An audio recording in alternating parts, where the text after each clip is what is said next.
اگر ہماری جیب میں 20 روپے ہے تو وہی سودا جو ہے نا 40 کا آ رہا ہوتا ہے. ہم کیا کریں؟ ہم کیا کریں؟ ہم مجبور ہیں، ہم کیا کریں؟ تو جب ایسی صورتحال ہو جاتی ہے تو اب یہ جو پی ٹی آئی کے اندر سے آوازیں اٹھنا شروع ہو گئی ہیں. یہ ویسے بھی مکافات عمل ہوتا ہے دوستو. انہوں نے پی ٹی آئی والے اب بھی یہ کوششیں کر رہے ہیں کہ شہباز شریف سے جیل میں ہوتے ہوئے کوئی ایسے بیان دلوا دیں جو مریم نواز کو پیچھے لے جائے، کیونکہ ان کو جو ہے نا وہ اب مجھے پھر ایک چھوٹا سا اسلامی لطیفہ یاد آ رہا ہے. ان کو مریم کھاتی ہے قسم سے. ان کو ایسے مریم آ گئی ہے ان کو کھانے کے لیے. وہ ایک اسلامی ہے، وہ ایک مجھے یاد آ گیا، ایک وہ کوئی میٹرک کا امتحان دے رہا تھا بچہ، تو کہہ رہا تھا جی کہ اس کا اسلامیات کا پیپر تھا. تو میں نے کہا بیٹا سناؤ تیاری شیاری ہو گئی ہے؟ وہ سرکی زبان بولتا تھا. کہندے ہاں انکل تیاری تو میری پوری ہو گئی ہے، لیکن یہ جڑیاں لمبیاں صورتاں نے نا یہ مینوں کھاندیاں. اس کا مطلب یہ ہے کہ یہ جو ہے نا یہ مجھے نہیں آتی، لمبیاں صورتیں میں یاد نہیں کر سکتا. جیسے میں نے آپ کو پہلے ایک اسلامی لطیفہ سنایا ہوا ہے کہ جی وہ انٹرویو لے رہے تھے، سنا دیتا ہوں دوبارہ آپ کی یاد کے لیے، کہ وہ انٹرویو لے رہے تھے اندر سی ایس ایس کا. تو ایک بندہ اندر گیا، انہوں نے کہا جی آپ کا کیا نام ہے؟ اس نے کہا جی میرا نام اخلاص ہے. کہتا ہے جی سورت اخلاص سنا دو. تو اس نے قل والا سنا دی. تو جب باہر نکلا تو اس کو باقی امیدواروں نے پوچھا یار اندر کی پوچھ رہے سن، پوچھتے ہیں نا. تو انہوں نے کہا یار وہ میرا نام تو اخلاص ہی. انہوں نے میں نے کہا جی سورت اخلاص سناؤ. اب اس میں سے ایک بندہ تھا اس کا نام یاسین تھا. وہ پریشان ہو گیا. کہتا جی جو ہی وہ اندر گیا تو اس کے بعد ہاں بھائی تیرا کیا نام ہے؟ کہتا جی میرا نام تو یاسین ہے لیکن مینوں کوثر کہندے نے.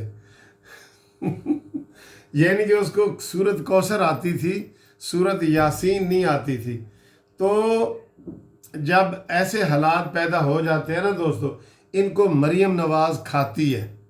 ان کو مریم نواز جو ہے نا یہ ان کے اعصاب پہ سوار ہو گئی ہے. وہ کہتے ہیں کہ اب اس کو کیسے ہم کنٹرول کریں.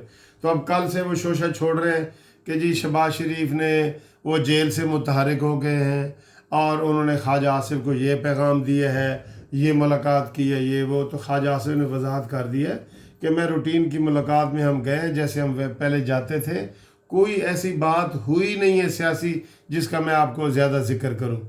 تو ان کو جو ہے نا ان کو یہ پریشانی ہے. لیکن میں آپ کو بتا رہا ہوں کہ پی ٹی آئی کے اندر سے بہت بڑی دراڑیں پڑ چکی ہیں. دراڑیں یہ تو اوپن ہے نا جو میں نے آپ کو بتائی تھی.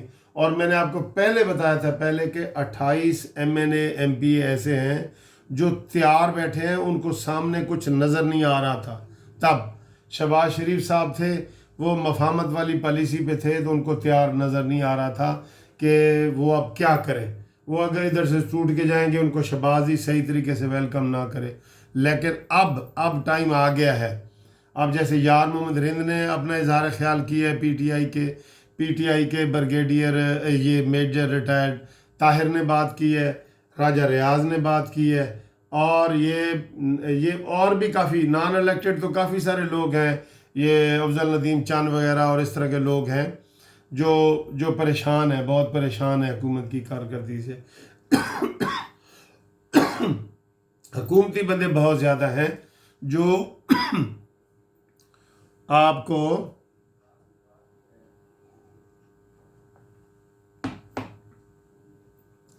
انشاءاللہ ان قریب میں ایک بڑی خوشخبری سناؤں گا کہ پی ٹی آئی کے اندر دراڑیں پڑ چکی ہیں. اب پی ٹی آئی نے آج بھی اجلاس بلائے ہوئے ہیں، ان کو اندر سے سمیل آ رہی ہے.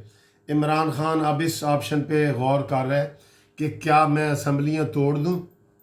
اس نے اشارہ بھی دیا انٹرویو میں 3 دن پہلے، آپ کو پتہ ہے کہ میں اسمبلیاں توڑ دوں. اس نے کہا جی میں اسمبلیاں توڑ کے میں دوبارہ بڑی اکثریت میں آ جاؤں گا. یہ اس کی بھول ہے. اس کی بھول وہی پیدا کر رہے ہیں جو اس کے ارد گرد جو ہے نا وہ بیٹھے ہیں، شہباز گل وغیرہ، اور جن کا کوئی ان کا ادھر سٹیک ہے ہی نہیں، ان کا ادھر کوئی انٹرسٹ ہی نہیں ہے پاکستان میں.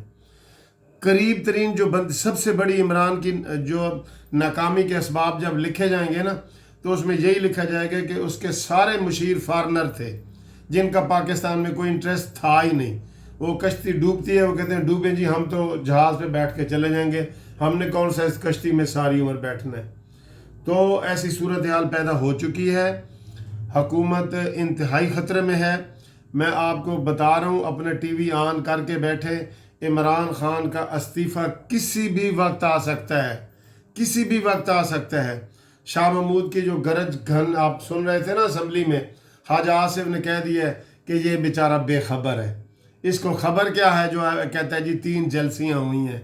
ٹھیک ہے جی، جلسیاں ہیں تو پھر جلسے آپ نکال لو. آپ نے جو لیاقت باغ میں کیا ہے وہ تو جلسی بھی نہیں تھی.